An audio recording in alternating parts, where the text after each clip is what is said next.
Part of Israel's game plan during its military operation in the Gaza Strip was to seal off media access to the whole area. The little information and footage that did come out of Gaza during the month-long war was only what journalists who were already inside managed to provide. Sander van Hoorn, a correspondent for Dutch public television, spent the entire war on the outskirts of Gaza, more than 2 kilometers away from the action. This is where I would be, like standing, of course, you would be the cameraman, behind me the darkness of Gaza, and well, stand here and tell the story as far as I was able to tell it. Sander could not tell the full story because there were Israeli soldiers out in the roads, the hills and the surrounding fields ready to fight him off from even coming close to Gaza. I guess in day 1 or 2 of the war, they closed like the areas directly surrounding the Gaza Strip as a closed military zone. Right here there was a roadblock by the police.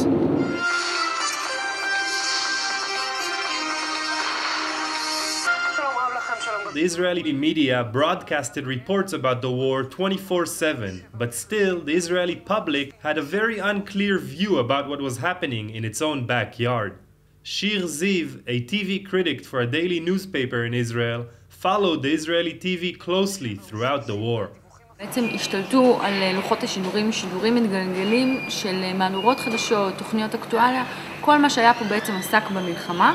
הצילומים היחידים שראינו מאז האמת תמונות סטריליות של עיירות רפאים, מקומות שאין בהם פלסטינים, שוב לא היה מגע, לא היה שום תמונה או קול של פלסטינים שאנחנו ראינו. According to Dr. Tamir Shefer of the Hebrew University in Jerusalem, Israelis did not have the basic democratic right of knowing what's being done in their name. Important for people in a democratic country to know what is going on, what are the effects, or what Israel or the Israeli army is doing during the war, and that's something that was completely unavailable for Israelis during the Gaza war. התוצאה היא שהציבור לא מקבל תמונה מלאה ורחבה. הוא מגבש בעצם את דעתו על סמך מידע חלקי. The place we're going now is what we call the Hill of Shame. It's like a hill overlooking the Gaza Strip, close to the Gaza Strip, but obviously not in that closed military zone. And that was where everybody was. Sander, along with other foreign journalists, protested against the blockage and even won an appeal in Israel's Supreme Court, but still could not enter Gaza freely until after the operation ended. This is the hill.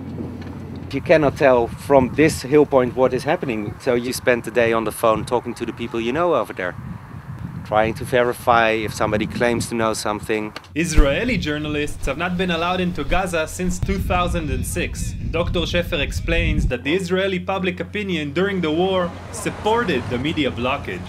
The amazing thing is that Israeli public really like the blocking policy, really like the fact that the Israeli government and the Israeli army didn't provide the public with information.